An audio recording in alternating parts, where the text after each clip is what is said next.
North side, baby. North side, baby. Hey! I was born definitely back in the hood. Definitely. Who you with?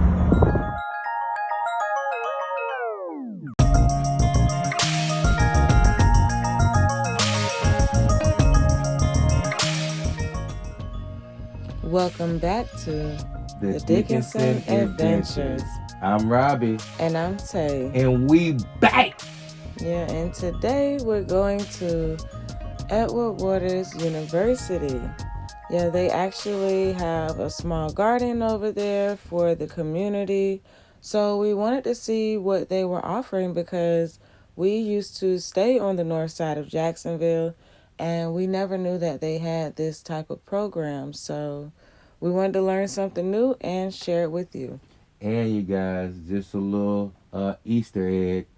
I used to go to EWC for a while. Didn't finish, but I did go there.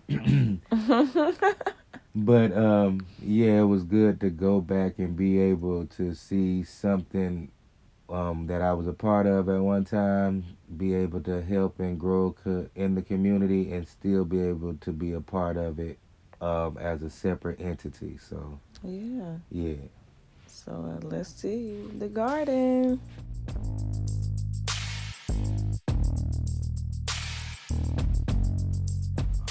Hey, how y'all doing? Welcome to the Newtown Urban Farm. My name is Curtis White, and I am the farm manager. This is owned by the college, Edward Waters University, and it is operated and ran by the Health Disparities Building, also Newtown Success Zone, in partnership with Wealth Watchers. And we're going to show you a little tour. I'll give you a little bit information about myself. I am a recent graduate from Edward Waters University. I graduated with a degree in education.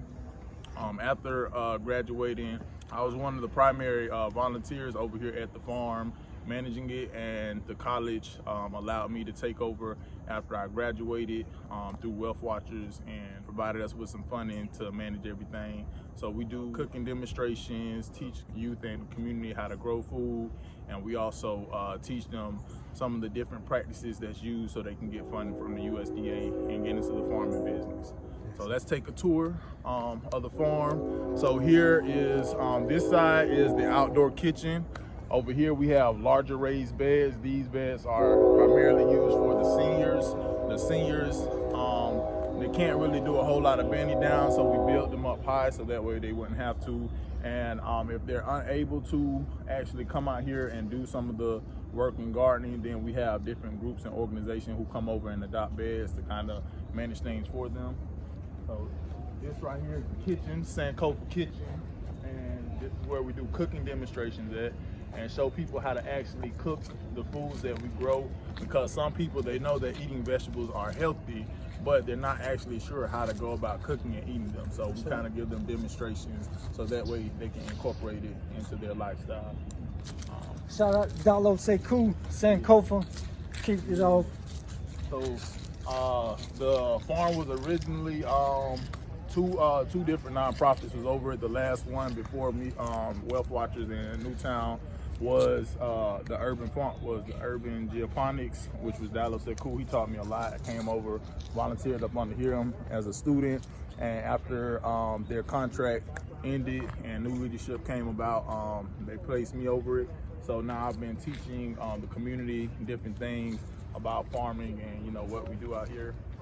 Over here we have the hoop house. This is used to extend the growing season.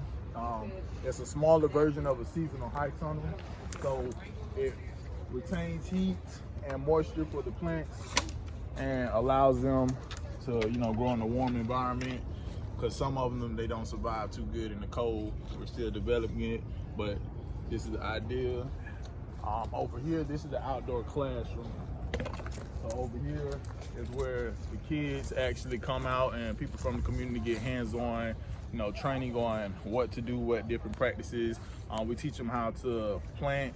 We teach them how to harvest the food. And what you see is a permaculture design. You see a lot of the mulch and stuff around, and you see cardboard boxes. So As you can see, we have a lot of wild vegetation growing, like dollar weeds and stuff. And some of that we don't want, even though it is medicinal and it is, we can't use it. It's not primarily what we want right now. So what we're doing is building up the soil and the landscape by placing the boxes down and then placing the mulch on top so that we can increase the growing space. These are some of the beds that were built by our coffee team through Wealth Watchers. Yeah, we just put those in.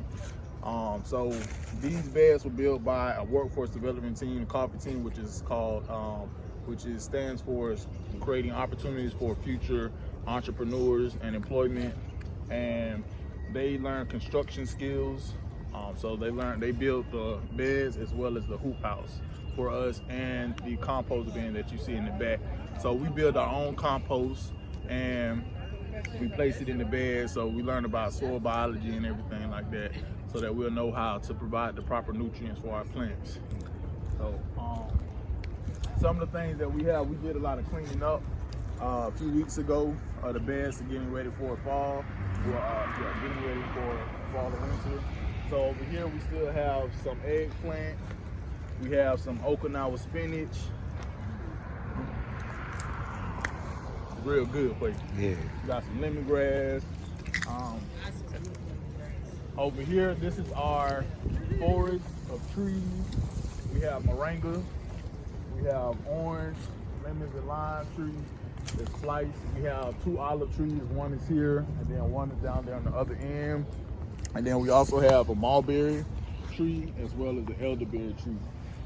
So we're trying to place trees around the border, so that way when the fruits and stuff start growing, kids from the neighborhood, they can come by and kind of pick it and get a little bit, interested in what we're doing out here.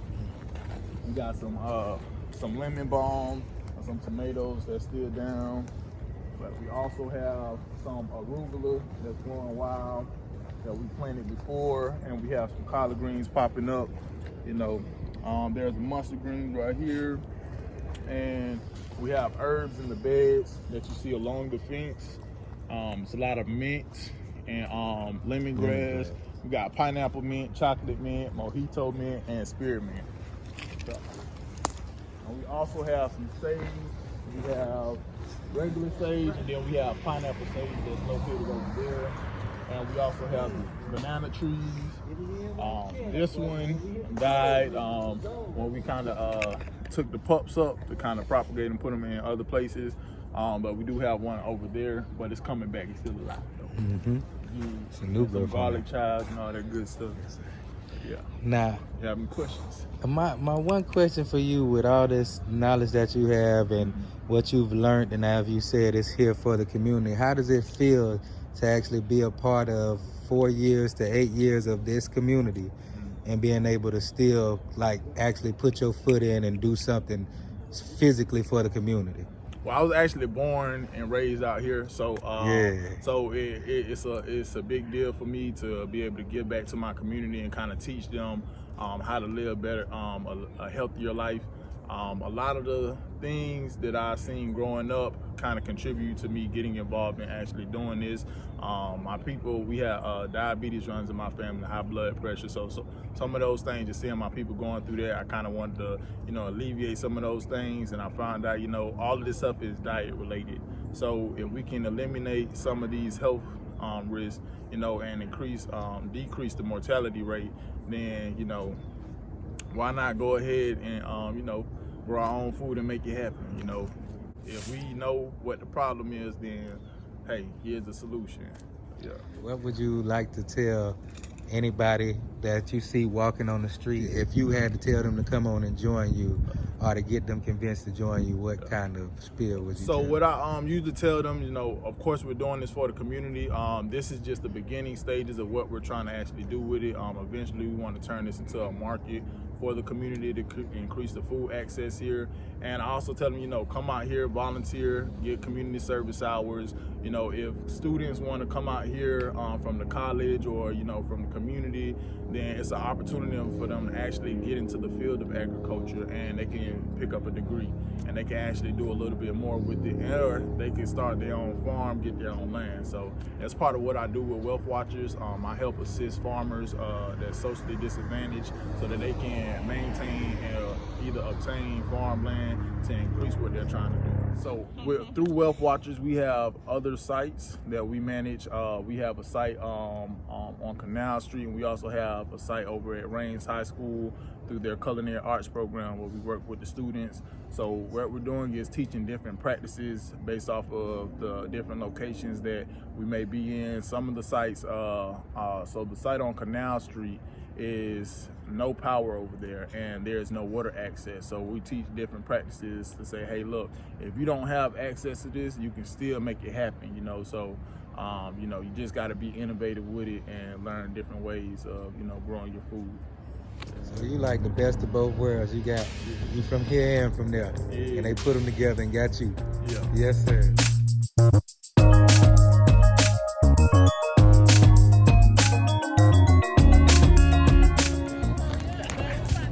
I'm about to leave too.